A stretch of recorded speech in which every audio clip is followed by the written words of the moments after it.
आज आदित्य ठाकरे वरळीतील आपल्या मतदारसंघात गोलपादेवी या मंदिराच्या दर्शनासाठी आलेले होते। स्वतः आदित्य जी आपल्यासोबत आहेत। सर, आज तुम्ही देवीचं दर्शन घेतलंय, काय नेमकं मागणं आहे आणि काय नेमकं गाराणं घातलं?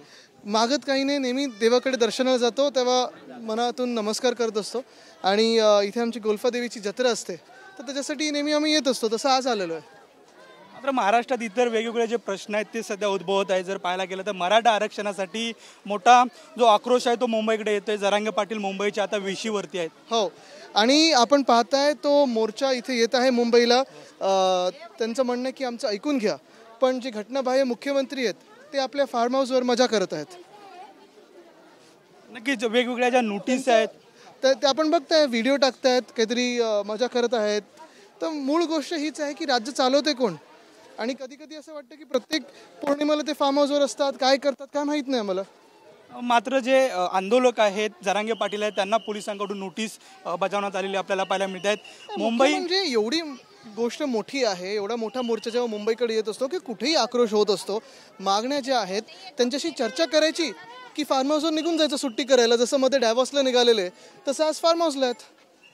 नक्की दुसऱ्या बाजूला जर पाहायला गेलं तर उद्या मोठा जो आक्रोश आहे तो मुंबईत दिसेल। तुमची भूमिका काय असेल, तुमच्या पक्षाची? मला वाटतं आमच्यापेक्षा जे मुख्यमंत्री ज्यांच्या फार्म हाऊसमध्ये 2-2 हेलिपॅड आहेत, त्या गावाकडे रस्ता नाही आहे पण 2 हेलिपॅड आहेत, असे मुख्यमंत्री काय करणार हा एक मोठा विषय आहेच ना। एवढं सत्ता काबीज करून बसलात तुम्ही घटनाबाह्य प्रकारे, तर तुम्ही नक्की काय करणार हा विषय आहे। लोकांना तुम्ही उत्तर देणार की फार्म हाऊसमध्ये लपून बसणार? नक्कीच आज महाविकास आघाडीची बैठक सुद्धा झालेली होती। वेगवेगळ्या संदर्भात चर्चा झाली, जागा वाटपाच्या सुद्धा संदर्भात चर्चा झाली असावी। तुम्हाला सर्वात जास्त जागा मिळतील अशा चर्चा। थँक्यू। काय सॉरी, आज महाविकास आघाडीची बैठक झालेली मुंबईत। हो। पाहायला गेलं तर जागा वाटप किंवा इतर विषयांवरती चर्चा झाली। महत्त्वाचं म्हणजे तुम्हाला सर्वात जास्त जागा मिळतील अशा चर्चा। नमस्कार। मला वाटतं आपण पाहाल की इंडिया आघाडीला जास्तीत जास्त जागा या महाराष्ट्रात मिळतील।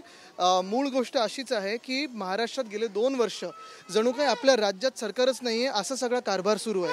कायदा सुव्यवस्था असेल, कृषी क्षेत्र असेल, उद्योग क्षेत्र असेल, सगळं कोलमडलेलं आहे। आणि मुख्यमंत्री आपण पाहताय वेळोवेळी डॅव्हॉसला कधी पळून जातात किंवा फार्म हाऊसवर सुट्टीला जातात, पण राज्यात काय सरकार कोण चालवत आहे का, प्रशासन कोण चालवत आहे का, ही धाक राहिलीच नाही आहे। एकीकडं अजित पवार हे ठाण्यातल्या कायदा सुव्यवस्थेवरती बोलत असतात, मात्र त्यांचेच पुत्र पार्थ पवार हे एका गुंडांच्या घरी गेलेले एक फोटो जो आहे तो व्हायरल होतोय। मला वाटतं मुळात हीच गोष्ट आपण पाहाल की मंत्रिमंडळात, म्हणजे मी कुठच्या एका व्यक्तीबद्दल बोलत नाही कारण हा फोटो मी पाहिला नाही आहे, पण जे मंत्रिमंडळ आपण पाहताय अर्धे लोक त्याच्यात केसेस आहेत, महिलांना अपशब्द वापरतात, महिलांना शिवीगाळ करतात, असे लोक जर मंत्रिमंडळात बसायला लागले तर अजून या सरकारकडून काय अपेक्षित करायचं? नक्कीच जे सरकारमध्ये गेलेले आहेत त्यावरती जर पाहायला गेलं तर संजय राऊतांनी सुद्धा आरोप केलेलाच होता। अजित पवार एका मांडीवरती, हसन मुश्रीफ एका मांडीवरती, दुसऱ्या बाजूला जर पाहायला गेलं तर रोहित पवारांवरती सुद्धा काल ईडीची चौकशी जी झाली ती पाहायला मिळत होती। काय काल रोहित पवार असतील, त्याच्या आधी आता सूरज चव्हाण आहेत, आमचे रवींद्र वायकर जी आहेत, राजन साळवी जी आहेत, ह्या सगळ्यांवर ईडी, IT, CBI जे NDAचे घटक दल आहेत तर त्यांच्या मागे लावलेले आहेत, कारण ते सत्तेसोबत उभे आहेत। आणि अजून अशा अनेक लोकांना नोटीसेस मिळू शकतात, कारण ह्या देशात जे कोणी सत्यमेव जयतेसाठी लढत आहेत त्यांना सरकार हैराण करतं, सत्तामेव जयतेसाठी जे लढत आहेत त्यांना कोणी त्यांच्या मागे लागत नाही। आज सुद्धा उद्धव साहेबांनी भेट घेतली होती रवींद्र वायकरांची, मात्र त्यानंतर सुद्धा जर पाहायला गेलं तर तिसरं जे समन्स आहे ते ईडीकडून नक्की येते, कारण मूळ गोष्ट हीच आहे की आम्ही महाराष्ट्रासाठी लढतोय, आम्ही महाराष्ट्राच्या स्वाभिमानासाठी लढतोय, आम्ही देशासाठी लढत आहोत।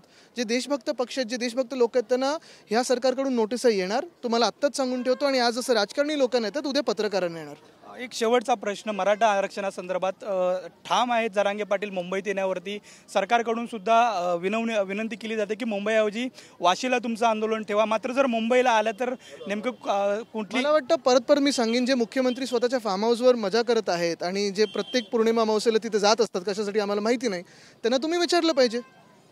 नक्कीच मराठा आंदोलनावरून मुख्यमंत्र्यांना प्रश्न विचारले पाहिजेत असं एकंदरीत जे मत आहे ते आदित्यजी यांनी व्यक्त केलेलं आपल्याला पाहायला मिळतंय। व्हिडिओ जर्नलिस्ट मोहन डुबेसह नंदकिशोर गावडे, TV9 मराठी, मुंबई।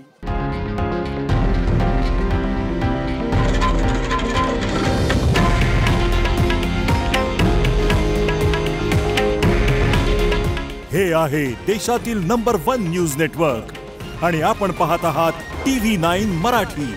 काळजी तुमची, हित महाराष्ट्राचं।